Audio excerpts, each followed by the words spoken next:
So grateful for our. And I'll just say we're doing a little experiment to try to start a little more on time, because we aimed for 5 after, and then it was getting later. As I was online in California watching, I'd go, wow, we're starting later and later sometimes.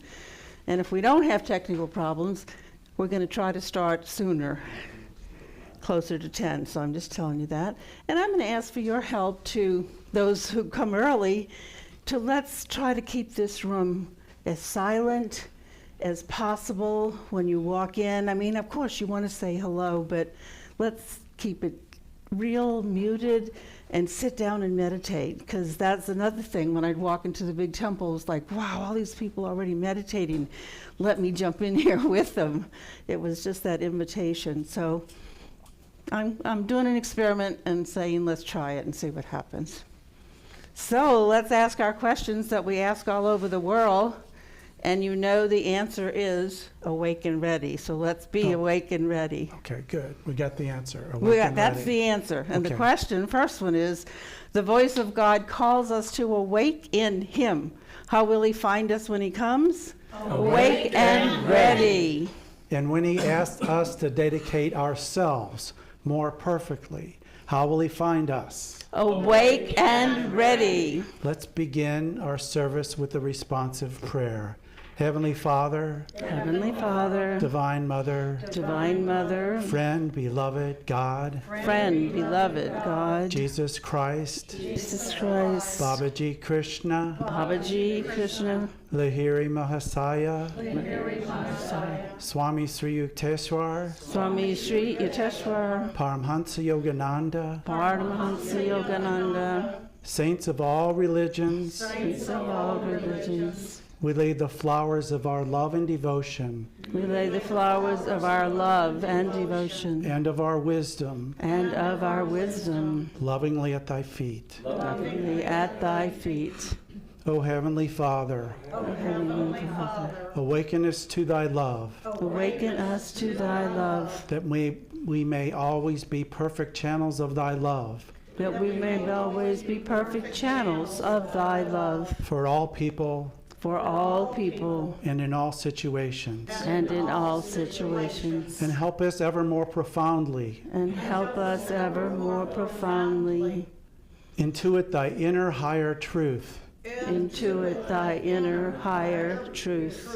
That we know wisdom without. And wisdom within.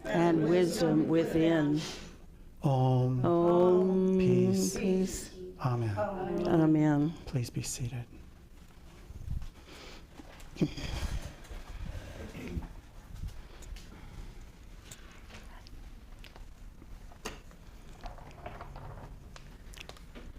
So this is the second Sunday of the month. That means we will have a guest online at 11 o'clock. And today it will be Lakshmi in the Ananda Palo Alto community.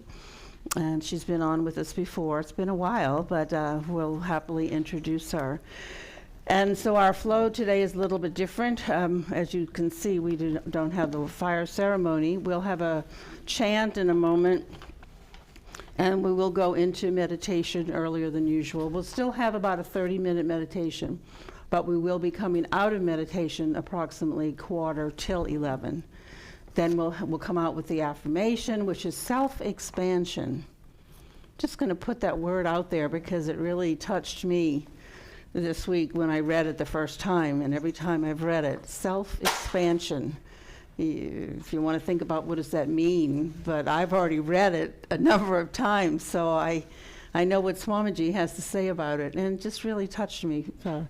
Even though I've probably heard it 30 to 50 times in my life. You know how sometimes you're ready to hear something, and that's what I felt. So we'll meditate with that attitude of self-expansion, and we have so many esoteric and teachings, and I'm not going to say any more and all that, but we'll just kind of let the flow happen. We'll have our reading, and then we'll introduce, after the offertory, we'll introduce Lakshmi. So let's have fun this morning, and just know that all around the world with Ananda, something of this nature is happening in all the colonies and the village. And just tap into, just open to that bigger energy, because it is big, it is vast. I mean, it's in India, it's everywhere. So we are part of that family of Master Yoganandaji's. We will have purification as we go into meditation. At the beginning of the meditation, if you feel to, basically, I am only acting as a channel for the masters, and if you feel to come and say, I seek purification by the grace of God, and I will say, in response, the master says, open your heart to me, and I will enter and take charge of your life. And putting my finger on your heart chakra, I'm only meditating with you that whatever you are offering to God, from yourself, from your heart, from your mind, that it be offered. God is there to receive it. We just need to really offer. And there's a little piece of paper in the back and pencils. You can write down what you want to offer. It can be your love, or it can be an obstacle, something that you feel is standing in your way of releasing to God. Just say. If you don't know, say, I don't know, Lord. I've done that before. It's like, today I don't know. and then during purification, I know. It comes. It's an interesting process. So feel free. And then the burning bowl's on the right side of the altar. Then you can go, or you can go directly to the burning bowl as well. So I feel like I'm talking way too much. Let's chant. And it's going to be, fill my body, fill my spirit, fill me with the sound of Om.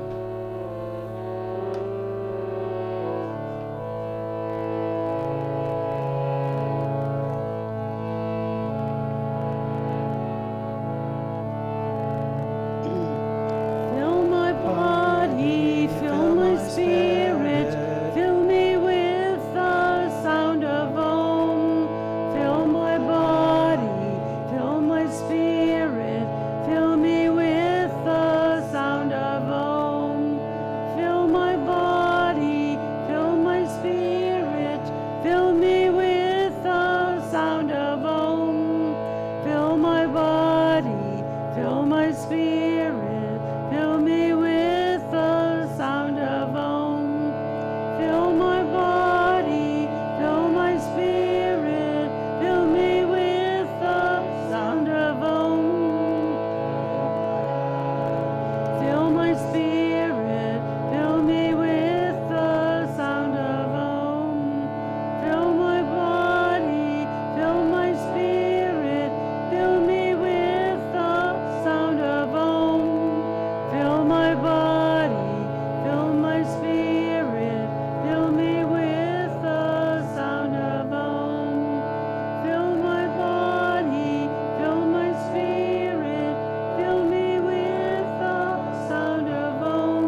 Let's make sure we're sitting upright now. Straight spine, eyes resting gently upward.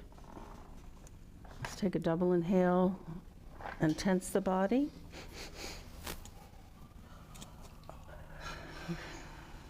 Once again, tensing and releasing. Last time.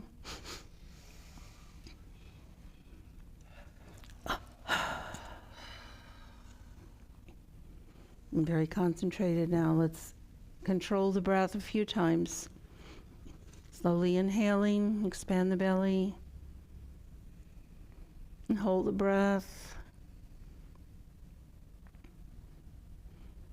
And control the exhale now.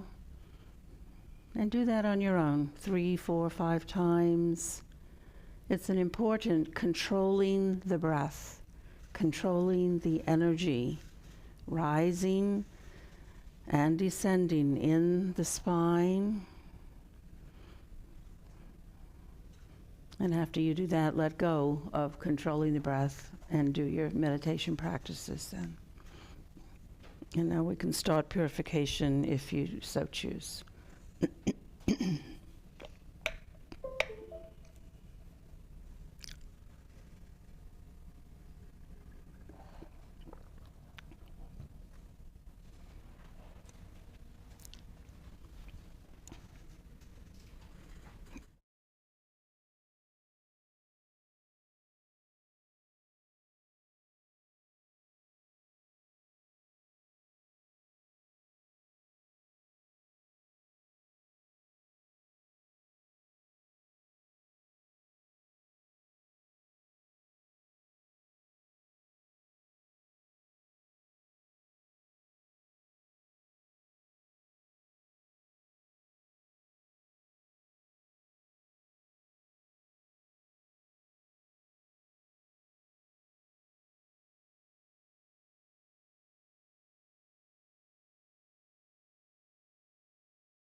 this stillness of meditation.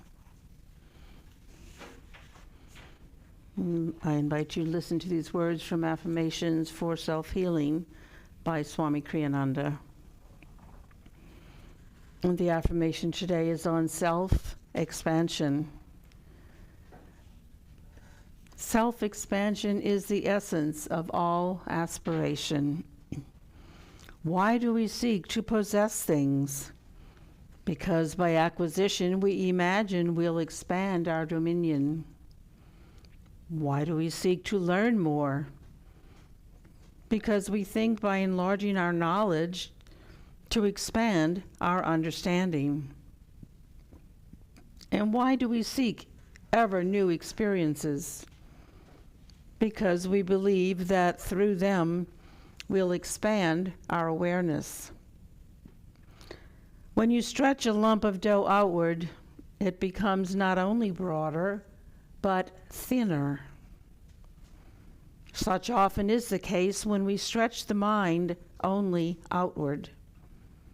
Reaching out too far, we sacrifice depth in our lives.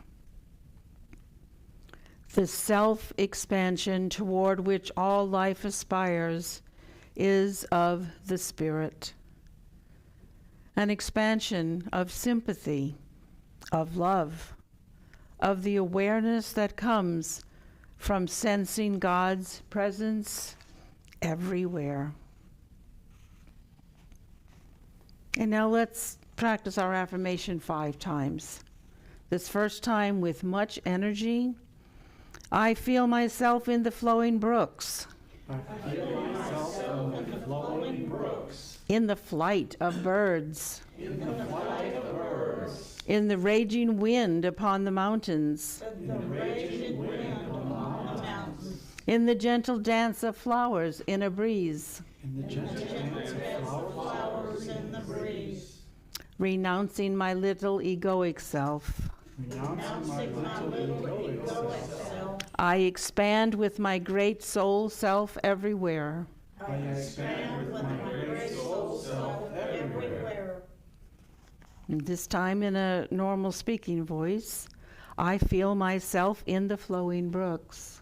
I feel myself in the flowing brooks. In the flight of birds. In the flight of birds. In the raging wind upon the mountains. In the raging wind upon the mountains. In the gentle dance of flowers in a breeze. In the gentle dance of flowers in the breeze.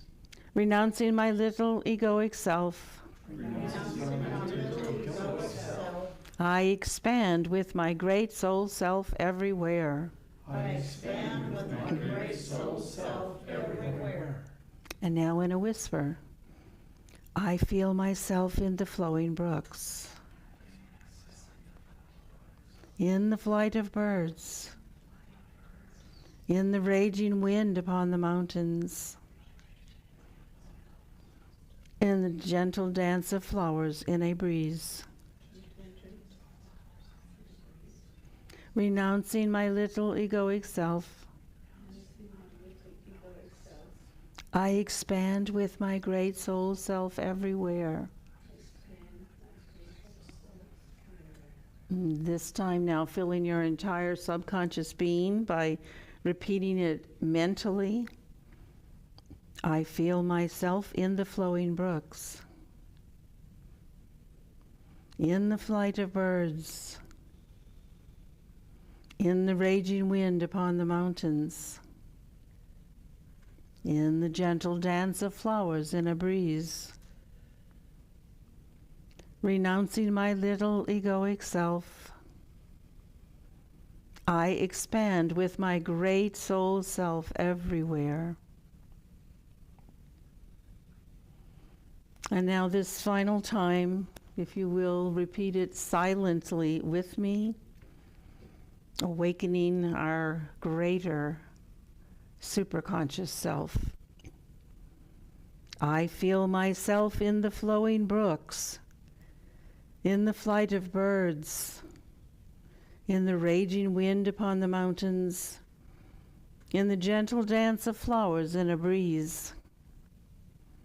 Renouncing my little egoic self, I expand with my great soul self everywhere. And praying silently, beloved Spirit, in all that is, help me in my own nothingness to find myself one with all that is. Om. Peace. Amen.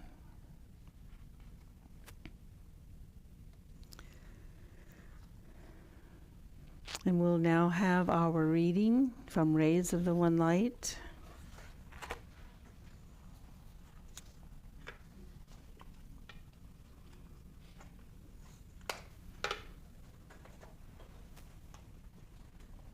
These readings are taken from Rays of the One Light by Swami Kriyananda, J. Donald Walters. Week 32. Does God hide the truth? Truth is one and eternal. Realize oneness with it in your deathless self within. The following commentary is based on the teachings of Paramahansa Yogananda. In last week's reading, we saw that the great masters themselves counsel discretion in the dissemination of truth. The counter-argument is sometimes made, but the Lord doesn't hide. He reveals his beauty in the sunsets, his tender sympathy in the rain, his wrath in the thunder, his restless energy in the brooks, his power in the sunlight. There are exoteric truths. And there are also esoteric truths. There is that which is revealed impersonally and left up to us to interpret, such as the thunder, and our perception of it is divine wrath. The rain, and our perception of it is God's sympathy. But behind even God's most open expressions, there lies impenetrable mystery. The wind blows where it wills, said Jesus in chapter 3 of the Gospel of St. John.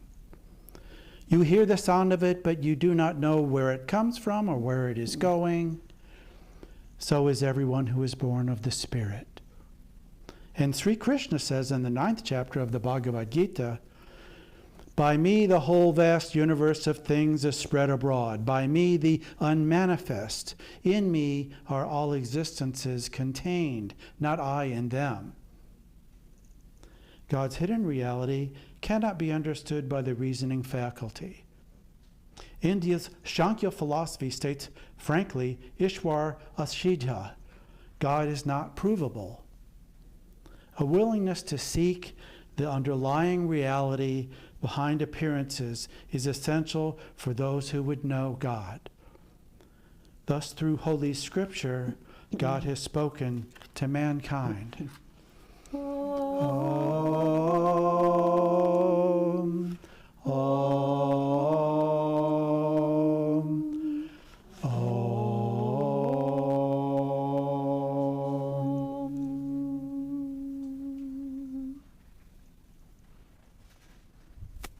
Thank you, Mike. You're In a welcome. moment, we will welcome Lakshmi online with us. Just a few announcements. Number one, Mayatri will be coming back tomorrow, God willing. That's the plan. And the following Saturday, for 3 weeks, we're having our Path of Kriya Yoga course. For anyone interested in learning what is this Kriya Yoga. And in the course, they also learn Hong Sa and the energization exercises. So if you've already taken the course and you'd like a review in Hong Sa or the energization, or just to support the new students and to support the teachers, we would love to have you. If you do want to come, let us know, though. We would appreciate knowing how many are coming. Also online, you will see all the information for Nayaswami Hriman is coming at the end of September with his new book on, help me someone, it's Once a Future Christ. The once and future Christ. The Once and Future Christ. I just know it's East and West coming together. I haven't bought the book yet, so let us, if anyone can sell us the book after service, I need to buy it and want to read most of it before he comes. So, and we do have to register for the Saturday. It's many hours, includes a lunch in the middle on Saturday, and then we'll have a Friday night. And of course, Ramon will do the Sunday service. This is at the end of September, but we have to register fairly soon on that. So really, I think, anything else? Mark, is there an introduction to meditation class? There is last Sunday of the month. August 25th, I believe. That sounds Yeah, right. sounds right. And that happens after the Sunday service, around 1 o'clock. Correct. After we have a little break, so. One little announcement from Zoom. Recording in progress. Aha, I just knew you all needed to hear that, so. thank you for alerting us to the Zoom masters. Let's have an offertory. So we'll do that. Mallory is our normal offertory person. If anyone else would like to volunteer, like to do the offertory sometime, please speak to me, just to give her a break. And it just means you're gonna be here, you're gonna just read, the prayer is in the basket. So thank you for doing that. Please hold what you have to offer, hold in your right hand. Please pray with me. Divine Mother, Divine Mother, we offer to thee. We offer to thee The fruit of our labors. the fruit of our labors. Bless this offering. Bless this offering, That it serve as a channel of thy light. That it serve as a channel of thy light. To truth-seeking souls everywhere. To truth-seeking souls everywhere. Om. Peace. Amen. amen.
And do we have Lakshmi online? We doing it? Wonderful.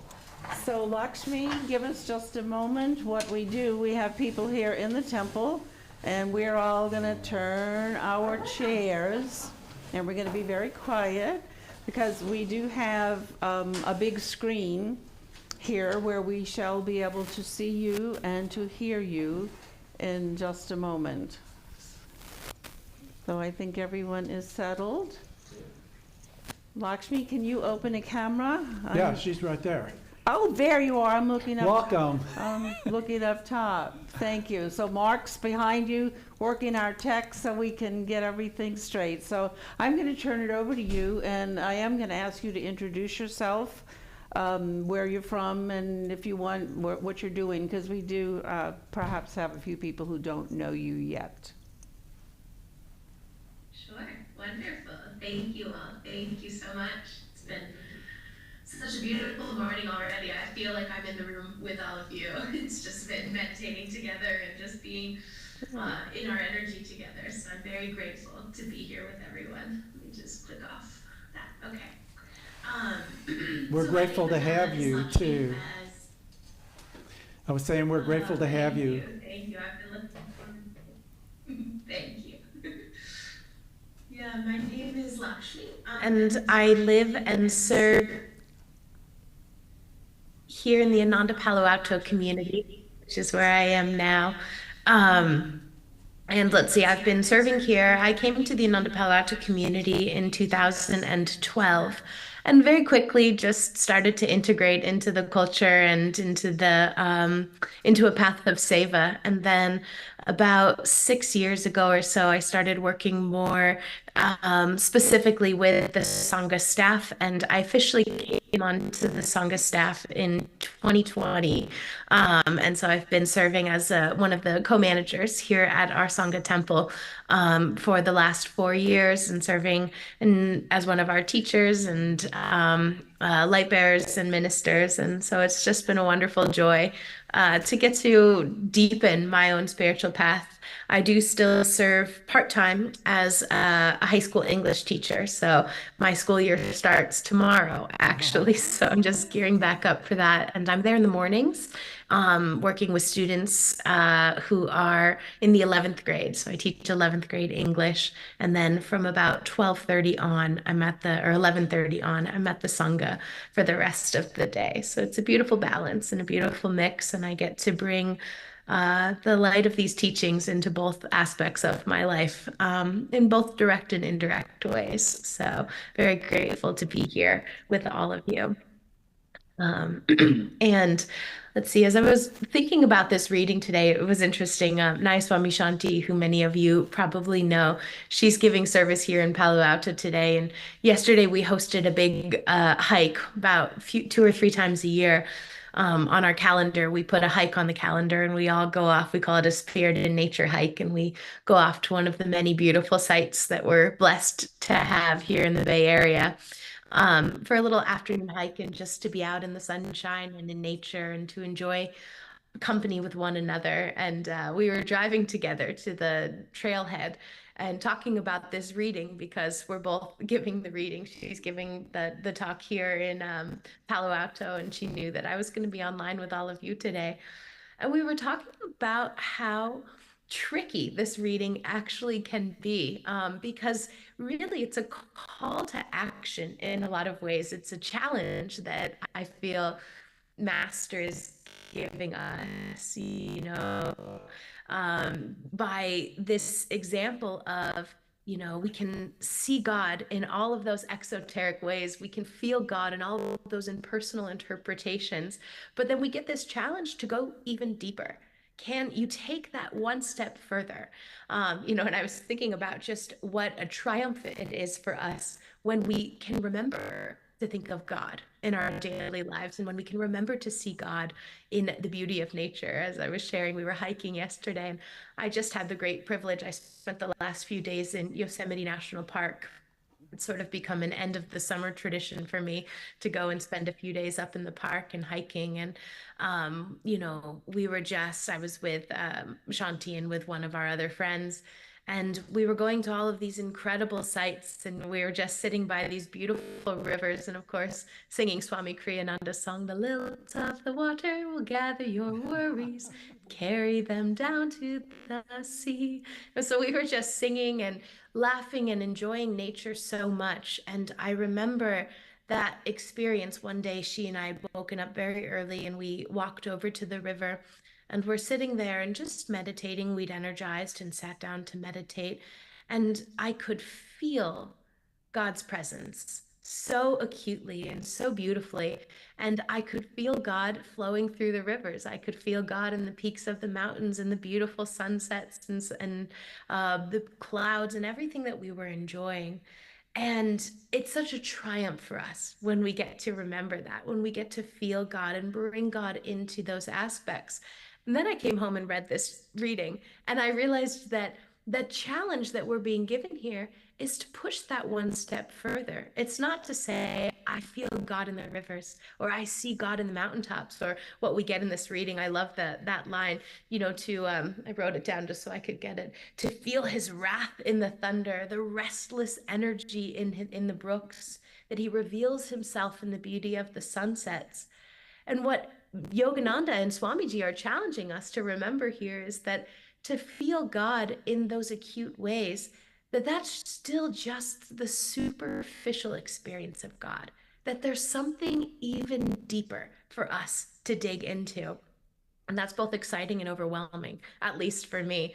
I remember one of the first times that I was reading a book on the life of Rajarsi Janakananda, and there was a line, I'm not going to remember it perfectly, but the feeling sat with me so well. And I remember that Master Yogananda was talking about how deeply Rajarsi was meditating, and how deep, and how he would go into these exalted states of samadhi. And then he was talking to one of the other disciples, and he was saying of these experiences of samadhi that Rajarsi was entering into in his meditation. He was saying that was only the beginning. And I remember what a thrill that was for me, but also a feeling of overwhelm to imagine that going into an exalted state of samadhi is just the beginning, that's just skimming the surface of what the experience of God, of true communion with the divine actually is. Because it was such a poignant memory, it was such a poignant experience for me, because I thought, we don't even know what we don't know. We can just skim the surface so beautifully and pull out the divine joy of God in everything that we feel, but that's just the superficial, that's just the first layer of what it means to experience the divine. And of course, that's what the masters have come to show us. And that's what the examples from Autobiography of a Yogi reveal to us, which is that this is the first step to start to feel God in the brooks, to see God in the glory of the sunsets, to feel God's wrath and power in the thunder.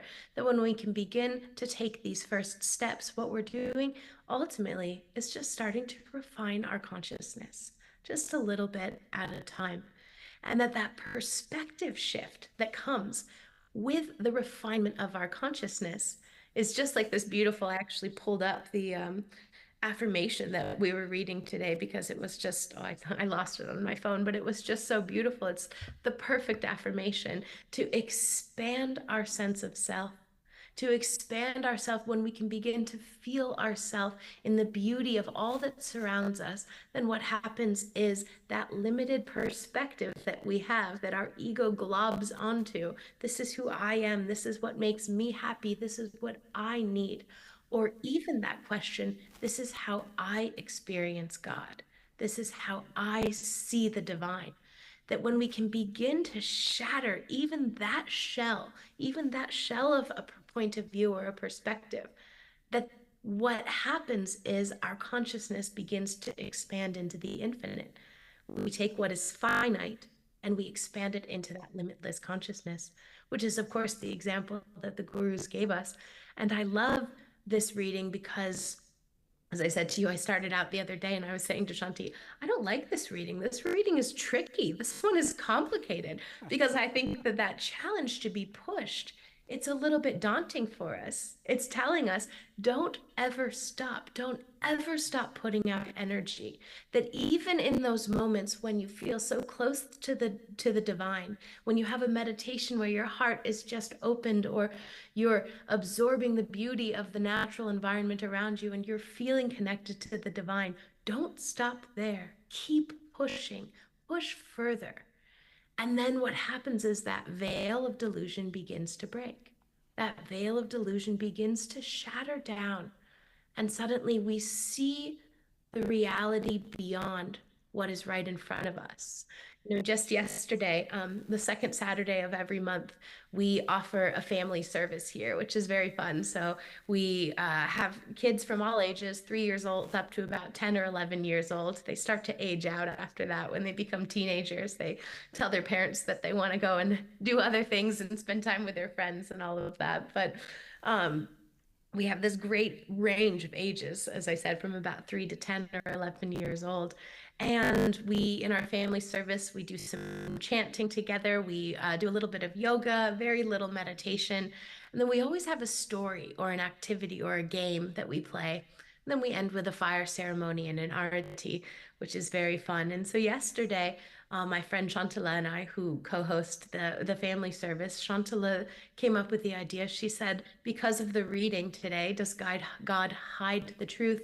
Let's be truth seekers. Let's do experiments. Let's, as you know, Master said, the laboratory is inside of us. Let's explore with them. And so she, who is a little bit, I'm, as I said, an English teacher, so my mindset is always sort of into the humanities, and she's a math and science. She's inclined toward math and science. So she looked online and found all these great little activities to do with the students. And she drew them up on the board. She drew this one activity on the board. She drew 2 solid lines. And the solid lines were the exact same measurement in width. But on one, she put arrows facing in, and on the other, she put arrows facing out at the end of the line. And of course, the line with the arrows facing out looked much longer. And so she was having all of the little kids come up and say, which line is longer? And all of us, even me, she did it to me, which one's longer? I said, well, that one with the arrows pointing out. And then we got a measuring tape and everybody got to go up and measure it. And you could see that they were the exact same width. And then we did another experiment where she drew on the board an arrow that was facing this way and a little smiley face with eyes that were looking off to the right. And then she put a cylinder of water in front of it. And we got to look through the cylinder of water. And because of the way the water reflects the light, everything changed directions. So whereas on the whiteboard, the arrow was pointing this way, when you looked through the water, the arrow was pointing that way. It was actually quite fun. Not only did the kids enjoy it, we loved it. All the parents were looking and we were having so much fun. And of course, the purpose of doing these experiments was to get into that experience that things are not always what they seem. That what we see on that superficial level, what we absorb through the senses, isn't always what is true. That there's a deeper truth that we can explore. And it was just such a perfect experiment. It was, you know, in my mind, just an inspired idea that she had, because it's exactly what Yogananda asks of us, to be scientists, to experiment, and to go into our meditations and to explore, is that line exactly the same, or does this line look longer? And of course, what does that mean in our meditations? How deeply am I experiencing God? Do I feel a sense of calmness in my heart? Do I feel still in my heart? And then maybe we really love that feeling of stillness, but is there something deeper that I can explore? Can I expand that stillness? Can I feel that sense of self for or that sense of peace for myself? Can I become that sense of peace?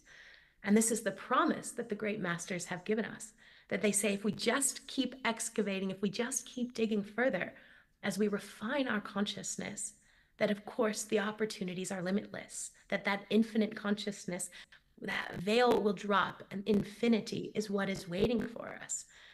And, you know, the masters come, and Yogananda comes, and he gives us just brief glimpses of this.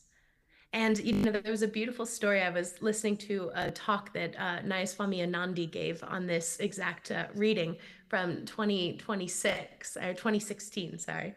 And she was telling a beautiful story. She said, and I think that this is actually true. This is much like a lot of us have heard the story of how to catch a monkey. It's an Indian story of how to catch a monkey. And what you do is you put a banana inside of a cage, and the monkey will grab the banana, but it won't let go. So it's stuck. You know, it knows that if it just dropped the banana, it could walk away, but it won't let go.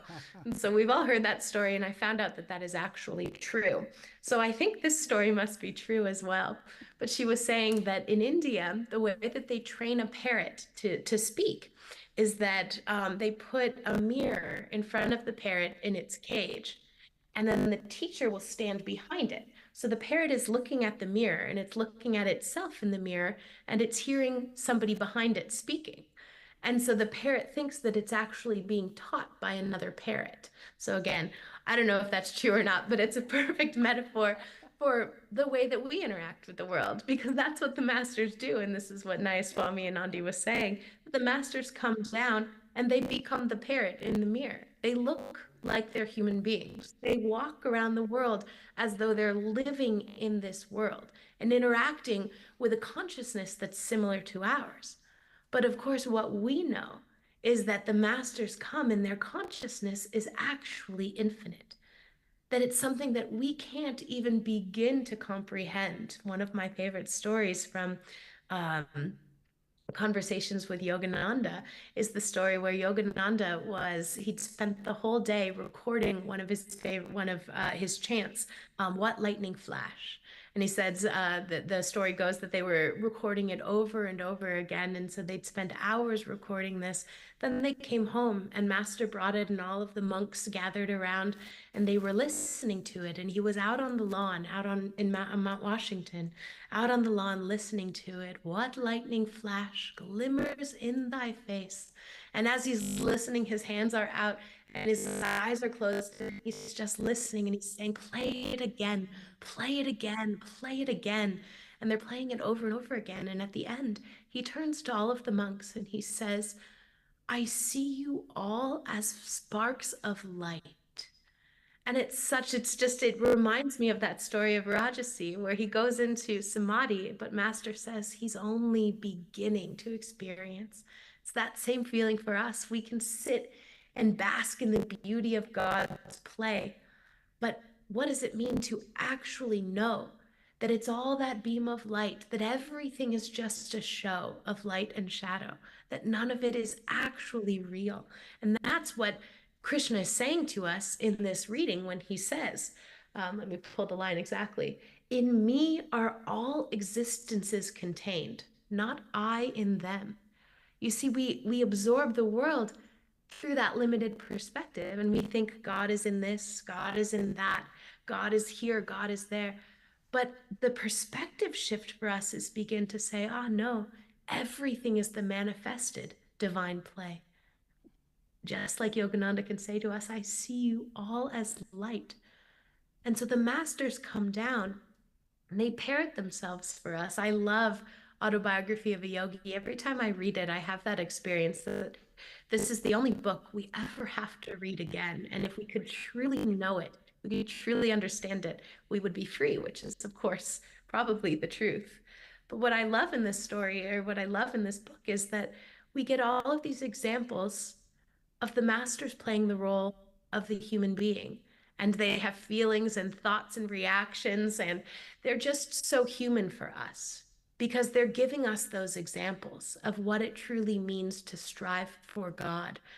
I just had the great privilege. I just got home about 3 weeks ago. I'd spent 2 weeks in India with one of my friends, Kushama, who runs the high school here. So we went to Puri, where Sri Yukteswar's Mahasamadhi Mandir is. And then we went to Kolkata to visit Master's boyhood home and the Tulsi Bo Shrine and a few other places. And then we went to Varanasi, and we were in Varanasi over Guru Purnima, which is the only day in the year that they actually open Lahiri Mahashaya's home. And you can go into his home and have darshan there. And so we had this beautiful 2-week trip where we were just immersed in the places where our gurus lived and served and meditated. And I remember the experience of walking into the Mahasamadhi Mandir in Puri. Puri is this beautiful little beach town. So you're right on the Bay of Bengal. And India, for those of you that have been, you'll know it well. India is just this beautiful combination of chaos and peace all the time. So, everywhere you go, it's just a little chaotic and it's always a whirlwind and a trip. And so we decided that we would walk to the ashram where the Mahasamadhi Mandir is. And so we were a little overwhelmed by the time we got there because walking even a mile, as I said to my friends, walking a mile in India is not like walking a mile in the US. It's just you're navigating dogs and cats and cows and all kinds of motorbikes and different things like that. And so we got there and we were searching around and finally found the ashram. We rang the bell to go into the ashram and somebody opened the door. And it happened to be in the city of Puri. There's also a very big temple, which is called the Jagannath Temple. And there was a huge festival happening that day. So the city itself was very quiet because everybody was at the festival. Once a year, they take the Mortis out of the festival and they go on a 2-week parade. And so this was the final day. We happened to be Puri, the day that the Mortis were returning. So it was a very big day, and everyone was at the temple. So everything else was very quiet, and there was only one man at the ashram. And he let us in, and we went and we walked and we sat at Sri Yukteswar's Mahasamadhi Mandir. And I wasn't sure what I was going to experience or what to expect there. But as I sat down, you can sit just outside of the mandir. There's a little door that they open up for you for just a few minutes where you can go into the space where his body actually is, just under the ground. But then otherwise you can sit outside around it, and you can stay as long as you want. So we sat for a few hours and meditated. And the more that I was tuning into Sri Yukteswar and tuning into the experience, I found myself just slowly trying to get more and more aligned with his consciousness there. And the experience that I had was, this sounds morbid at first, though I'll explain it a little bit more. I was saying it to a friend the other day. The feeling that I had sitting at Sri Yukteswar's Mahasamadhi Mandir was the experience that I didn't want to exist. And not in a morbid way, but actually in a release of the ego, just like we hear in that beautiful affirmation for self-expansion, that we release the ego and we're soaring in freedom. And I just kept having that experience. It was like a tangible experience of how heavy the ego actually is, of the weight of what it means to carry this ego around with us all the time. And here in this place where Sri Yukteswar left his body was just that gentle coaxing to start to let go, to drop the veil, to allow yourself to fall more deeply into the consciousness of the divine. And it's not like I had an actual experience of what it would be like to not have the ego, but it was just the slightest taste of what it means to actually be able to let that go, to walk truly in the consciousness of the divine. Just like that story that we hear of Master, where someone asks him, what is it like to carry around a body and to come back? And he says, it's like putting on a heavy overcoat on a hot summer day. And so again, that experience of what it's like just to release the ego, to really know that I don't exist, because everything is only a play of God. Which is why, of course, that metaphor that Master gives us of the beam of light in the movie theater is the perfect metaphor. It's inspired because everything that's happening on that play, on that stage in front of us, comes from one place. Just like he can say it's all light and shadows. The same is true for us. We can have that experience when we're sitting in movie theater and we're watching that. What this talk, or what this reading actually challenges us and asks us to do, is to constantly keep pushing toward that goal, to never settle, to never let it be enough, no matter how deep, no matter how profound the experiences are. It can feel disheartening when you say, we can't know God, the faculty, the intellectual faculties can't know God, or no matter how much we're experiencing the divine, it's still just superficial. At first you can say, well, that's disheartening, but it's actually encouraging, because there's so much more that's unveiled to us. And that's what the masters coax us toward. That's what they bring us deeper and deeper into that experience of having, until we can sit with a Sri Yukteswar at his Mahasamadhi Mandir and say, goodness, I actually feel the desire to be nothing. I actually feel the desire to drop the ego. And we can begin to have just these little tastes here and there of what that truly means, of what that experience truly can be. And so the question we're being challenged here to explore and to look at is, where are we looking? What are we looking for? And to know that both of those realities exist within us. I wanted to share one final story, and then I'll wrap up here so I don't talk too long. But there's a beautiful story from the Upanishads. We get a lot of stories about birds today. We had our parrot story, and now there's this beautiful story And it's the parable of the two birds. And there are two birds that are sitting on a branch. And the way that the story goes, of course, there's many different versions, but my favorite is that the two birds are deep soul friends. And one of the birds is all around him, grabbing at all of the fruit and tasting all the sweet and bitter fruit and enjoying everything that's surrounding him on the branch. And the other bird is very still. And the other bird is simply watching. And of course, what this parable represents is that we are both aspects of that bird. That part of us, our ego consciousness, is grabbing at everything that's around us, good and bad, that we're constantly drawing in through our senses the experiences of the world, which is that superficial experience. But that just behind that veil, just a little bit more deeply within, rests that second bird who's sitting and watching, who's watching the experience of grabbing and tasting and touching and taking in for ourselves, and he's sitting calmly.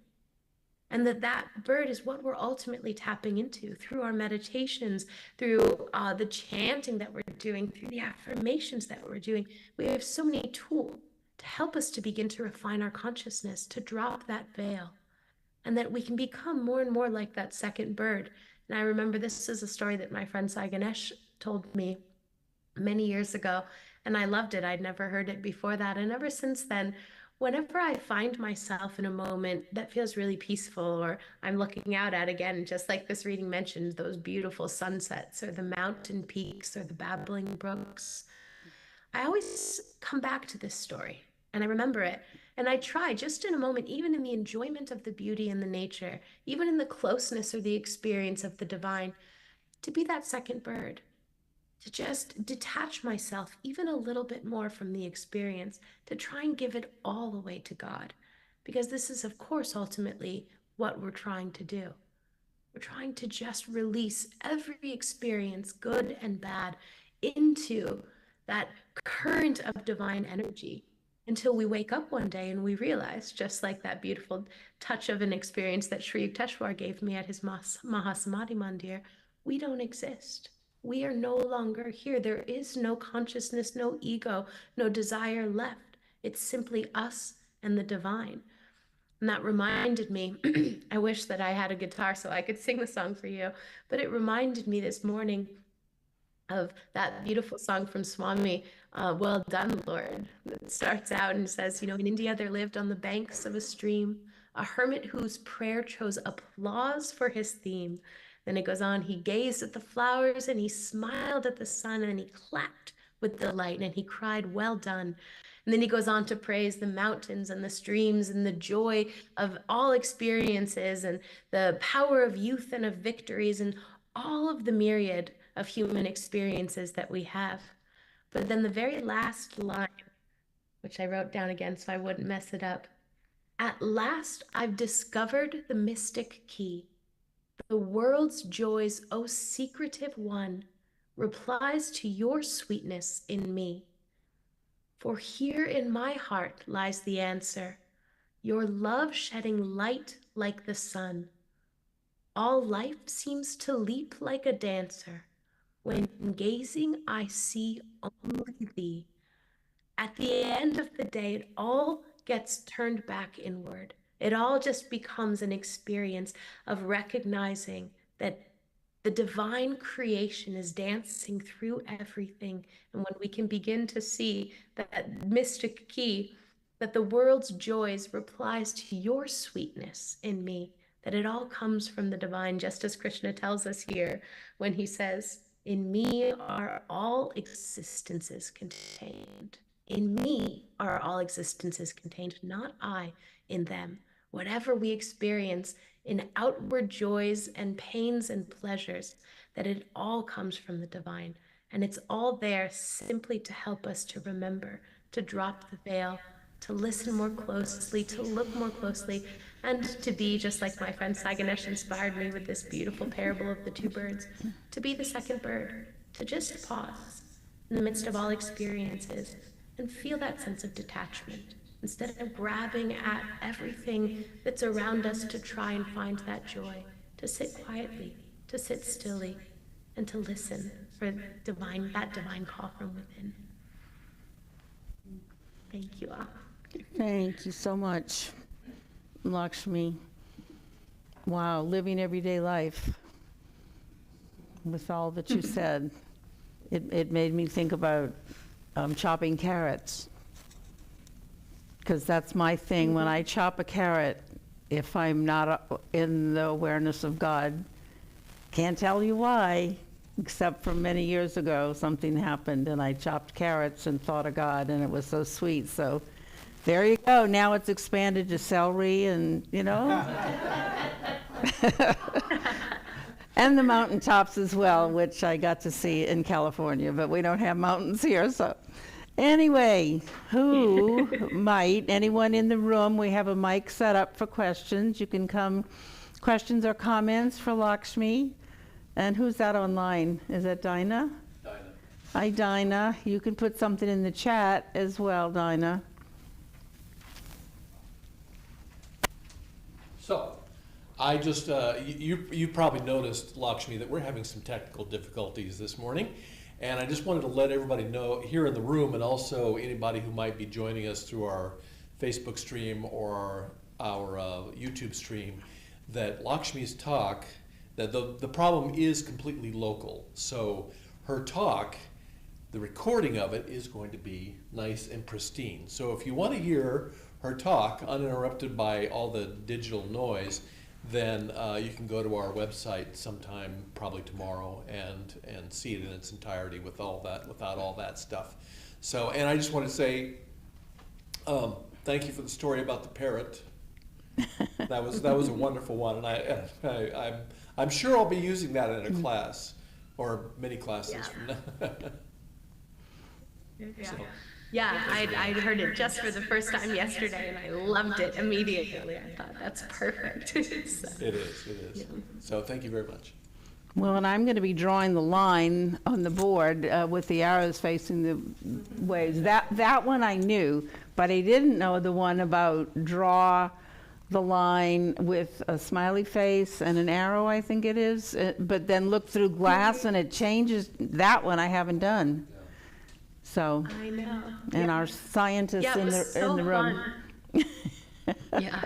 Yeah, they loved it. All the little kids were looking at it, but then we were about to move on, and the parents all said, no, I want to see. Right. It was fun for everyone. Exactly. Okay, everybody's being quiet on this warm morning here. Questions, comments? Okay, no one's moving. Well, I'm going to just say that the affirmation for today on self-expansion really touched me for some reason. As I said earlier today, we've probably read this since we've been on this path 30-something years, 30 to 50 times, read this, and then something, how it is, something goes, whoa, and you get I don't know if I can even put it in words, but something zings you, and more deeply something. And so I'm going to be sitting with this expansion about outwardness. As Swami says, if you take a lump of pizza dough, and I bet we've all done this, who have made homemade pizzas, and you stretch it, yes, it gets broader, but thinner. And then you have problems when it gets thinner. And as he says, such is the case when we stretch the mind only outward, that it might feel like we're getting more and more and more, but it's also getting thinner, and we just really have to be careful with that. So this really struck me, so I'm going to be using this affirmation more than just this past week and today.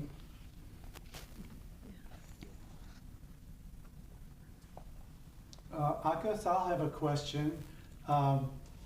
Does God hide the truth? Just from the title, how do we intuit the truth? How do we know between all the choices A and B that we can come up with during the day, every day? How do we know whether A or B is the right path? How do we know what our highest truth is? continually. Because it keeps coming up. How many times a day do we actually have these A's or B's? A lot, I do believe. They may seem insignificant, turn left or right, or do I help a person or do I not help a person? I mean, it can be in so many throughout the days. So how about opening that for discussion? Or Lakshmi, and then anybody in the room want to comment on that too? Yeah, absolutely. I think it's a good question for discussion because there's no answer that's truly satisfying. This question comes up a lot, and it's a question of Shanti, who is one of my kind of direct mentors here. She always says it's hard to know God's will because when you're in a room with 10 people, there's 10 God's wills. It's just we're all tuning in and thinking and trying to feel for ourselves what is right. And the best advice that I've ever been given, really, and it ties back to this parable of the two birds from the Upanishads, is to take a step in one direction and then to stop and to feel and to listen. And the question that we have to ask ourselves is, how attached am I to the outcome? So whether to take, maybe you have a fork in the road and you could go left or you could go right, both of them are going to lead back home. At the end of the day, okay, maybe one took a little bit longer, or maybe you went right and you got caught in traffic and you were frustrated and should have turned left. Sometimes it can be mundane things, but when it's larger questions, we have to ask ourselves, how attached am I to the results? How attached am I to the outcome? Because our emotional attachment clouds our intuition. Intuition is cleanest when we're detached from the results of it. And so I think that is one of the ways that I've found that to be true, even in something that I've been struggling with in my own life, and just here I am and being given an opportunity to really serve and to take on more responsibility. And there's a little part of me that is intimidated by that. And so I keep saying, well, maybe I just can't do it. Maybe I'm not good enough. Maybe God's telling me that I shouldn't do this. And I'm just going to be so clear in my mind and hear that that's the ego, that that's the fear, that's apprehension. And so I can just stop and try and listen and to try and take one step forward and explore it and experiment. And if it feels like it's too much, God's going to tell us. One way or another, we're going to find out that we're headed in the wrong direction if we're actually sincerely listening. And we're not just kind of bulldozing our way through.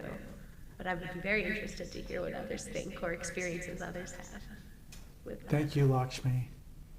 So the microphone's here if you have a comment. Mallory? Mallory. Why don't you step up to the microphone, please? Okay. Otherwise, she can't hear you. This is Mallory. Thank you so much for your talk and your passion. I feel your passion for all of this. It's very inspiring. So my thought about sometimes making choices is, Christ said, I think it's Christ that said it, where two or more are gathered, I am there also. And so sometimes I might ask people that I trust, for feedback. It wouldn't be the final decision they would give me, but people that know me, have known me for a long time, are on the spiritual path. I might ask them to gather with me and pray or just talk to them. So that's what I'm thinking.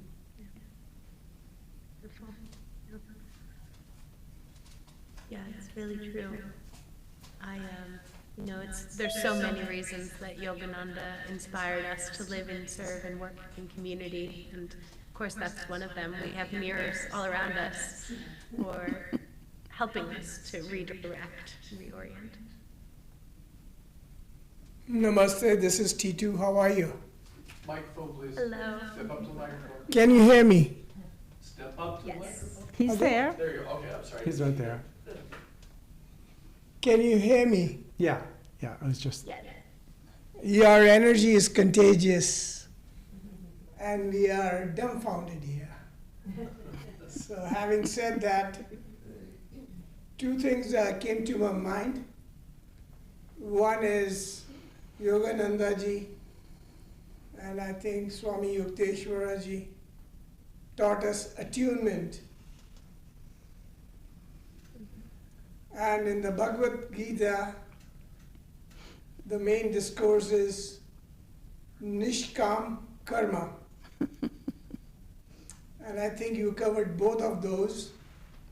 To Mike's question as to how do we know, how do we discern? And I think Swami Kriyananda took it a step forward also. Sometimes, let's say we made a left turn, but that doesn't mean we keep turning left or keep going straight either. And to this you said keep an open mind, and as long as we are tuned, we might get instantaneously further directions. So that doesn't mean continue on the same path either. So I guess, again, two things. The ego is very subtle, and it can pretend to be tuned. So with that thing that you don't exist, then if we go on the infinite space and attune ourselves, then mostly that direction comes. And there is no me and I, and there is no him either, because there is no boundary. That is the true existence, how, and I'm getting off the subject. When Yogananda ji describes how he traveled the cosmos, and the celestial music and visiting so many planets, basically that's piercing the atom. And all this energy is released and you're in a very different space. Because the atom is 99.9999% space. So I guess there must be a reason for it. Why, I don't know. I have a little clue, but getting back to the subject, attunement, openness of mind, and Nishkam Karma, like we are not focused on the result we want. But then again, if we are tuned to the divine and it is a divine motivation, then we also must plant our will through the superconscious, subconscious, and conscious. And I think Yogananda ji taught us that also. So God is very simple. He's as simple as the breath we are taking, yet He is ineffable and beyond thought. Hari Om. Thank you, T2.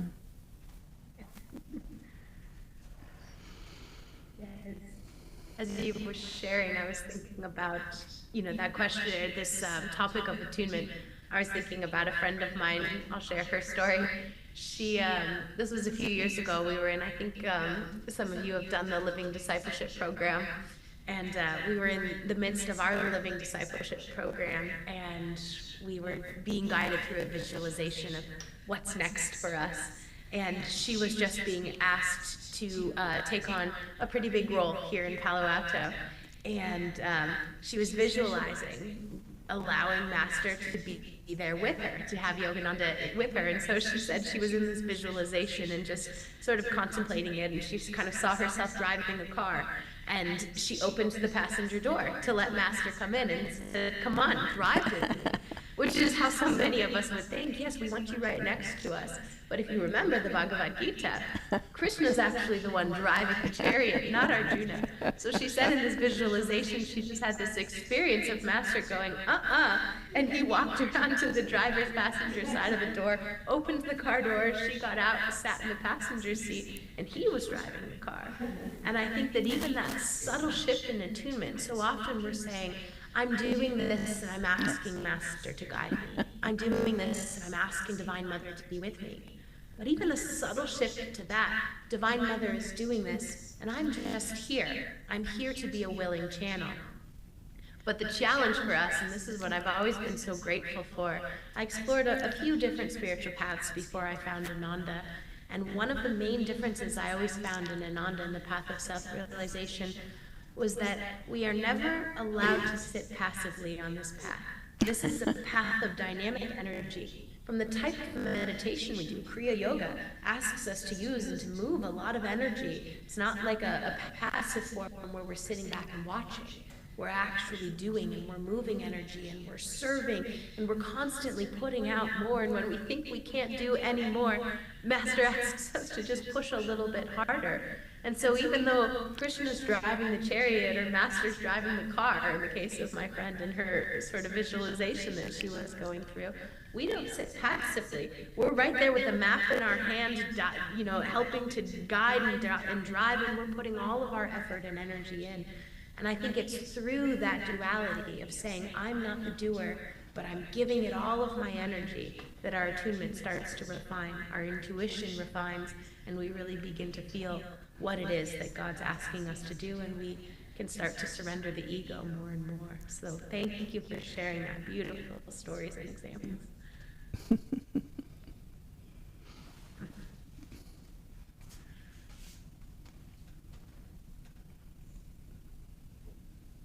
Okay, we can sit in silence for about 7 minutes, or does that's okay.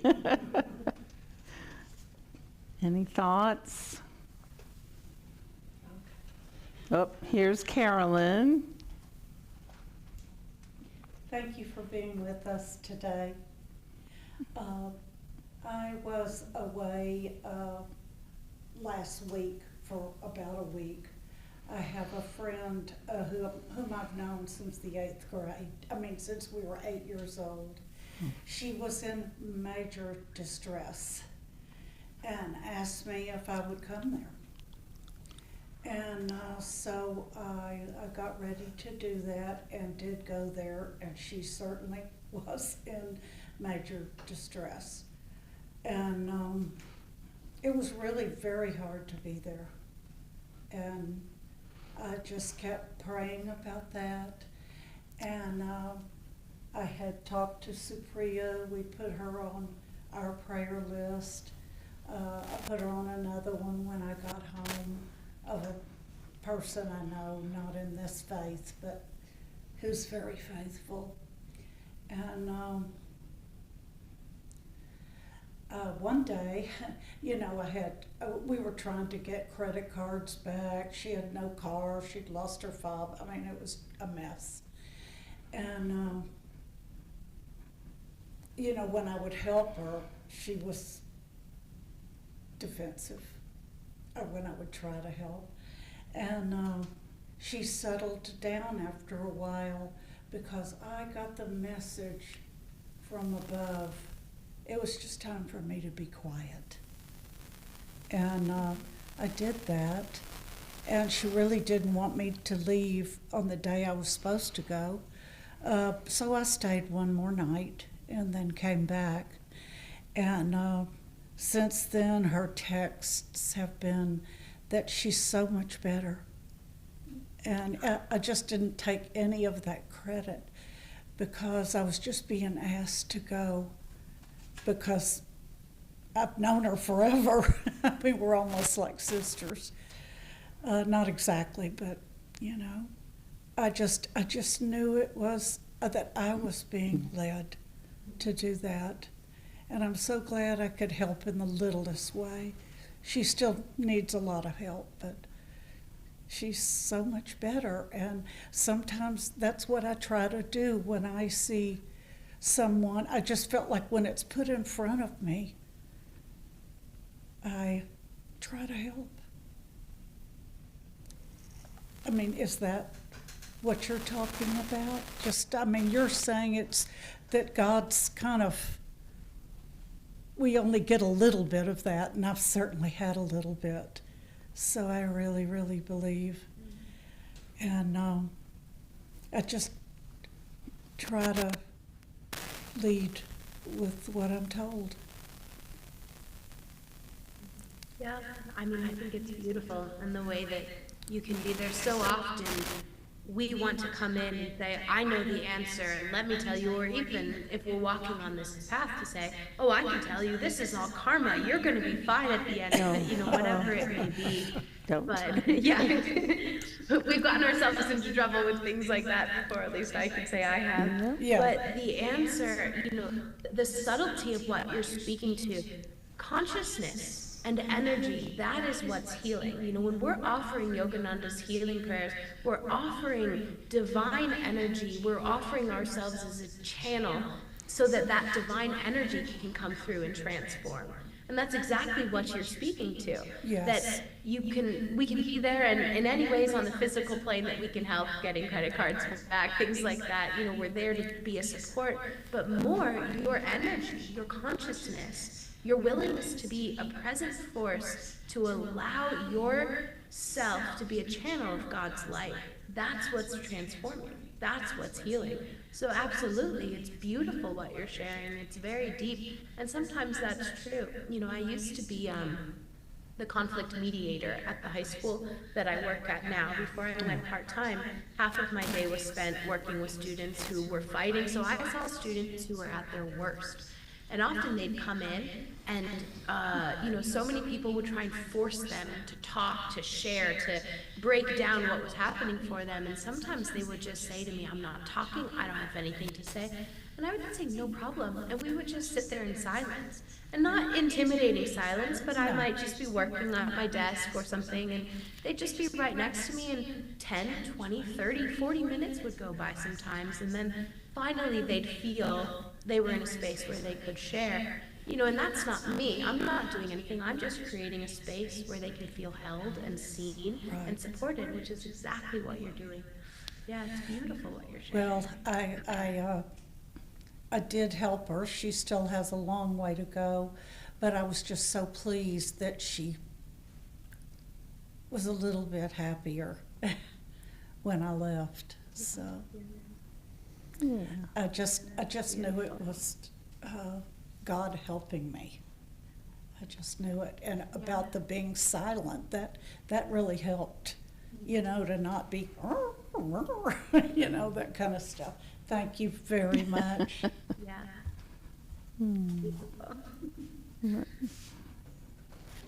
Very sweet. Yeah, I was thinking that that's like a satsang. That's like a very super conscious satsang that you had, that the receiving allowed a lot of grace to flow through her.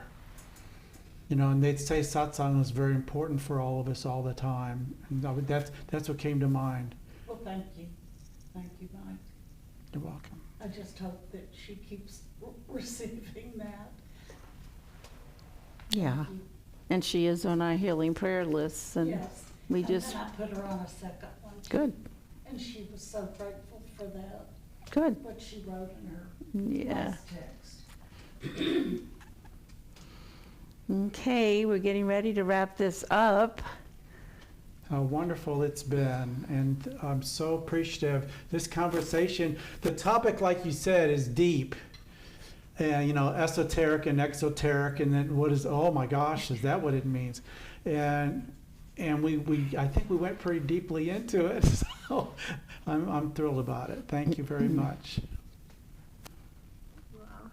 Yeah. Thank you guys so much. It was such a joy. The only thing that would be better is sitting in that room with all of you, but this, I feel like I'm there, so very No, grateful. we welcome that. If you ever find yourself flying in this direction, what we're doing sometimes is having people stop off and then keep going to wherever they were going, such as Darshan. When he came from California, going back to Italy, we convinced him somehow, bribed him, whatever, Yeah. for 5 days to come here, and what an incredible time. And then, okay, now you can go back to Italy. So, whatever way we can do it by Master's grace, we do. Yeah, a personal pickup at DFW Airport is always available. Absolutely. We will get you from the airport. We'll give you a bed. And, Wonderful. I would love that. yeah. Okay. Well, thank you again, Lakshmi, for joining us online, and just have a wonderful, are you off to Sunday service now? There? Yeah, our Sunday service starts, so I'm here in the temple offices, so I'll sneak over there in a couple of minutes just to make sure they have everything they need. Okay. Yeah, so I get double services today. Okay, Double well, joy. Have a beautiful rest of your day. Yeah. Thank you. We really appreciate it. And Thank you for in sharing honor of Mayatri, you all know how to end this? Who's going to lead it? What do we say? Namaste. Namaste. Y'all. Oh, can't believe it. Bye-bye, Lakshmi. God bless. God bless you. Bye-bye. Bye-bye. Okay. I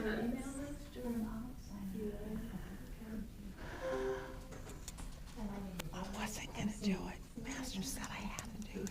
That's okay. That's why, that was my ego. I didn't want to do it. And I was actually trying to do it, but I forgot.